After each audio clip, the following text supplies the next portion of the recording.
বেচে দিয়ে চলে গেলে, তুমি আজকে মালগুলো বেচে দিয়ে চলে গেলে, আমাদের মুসলিম ভাইরা কিনলো, কিনে রাস্তায় খারাপ করে কাটলো, তোমরা নিয়ে চলে যাও।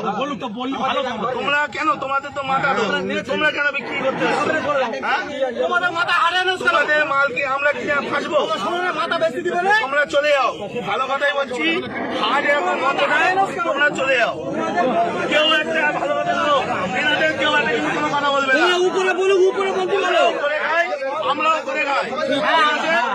এখন কথা হচ্ছে ওনাদের মাথা, ওনারা বেচে দিচ্ছে, আমাদের মুসলিম ভাইরা কিনছে, কিনে ফেসে যাচ্ছে, ওনারা টাকা টেনে বাড়ি চলে যাচ্ছে, আর কিন্তু কোনো সমস্যা নেই।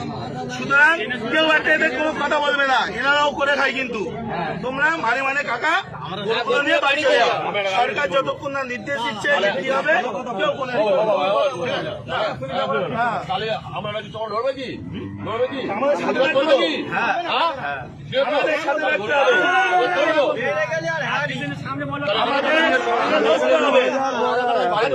আজকে শোনো, আজকে ভারতবর্ষে এই গরু এক্সপোর্টে ইন্ডিয়ার দ্বিতীয় নম্বরে, আর আমরা আজকে করছি অপরাধ, আমরা করে ফেলেছি।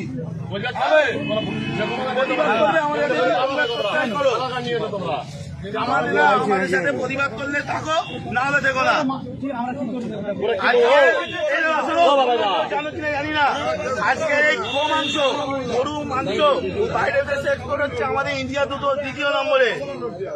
আজকে আমরা অপরাধ করে ফেলেছি, এর জবাব কেউ দিতে পারবে? সুতরাং টাকা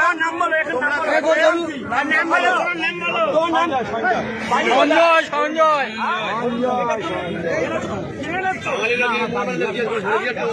14 বছর বয়স হয়েছে, এটা 14 বছর বয়স হয়েছে, এরকম চলতে গেলে তুমি এই কাজটা করলে কেন? তোমার কালকে তো ঘন্টা হচ্ছে, আমরা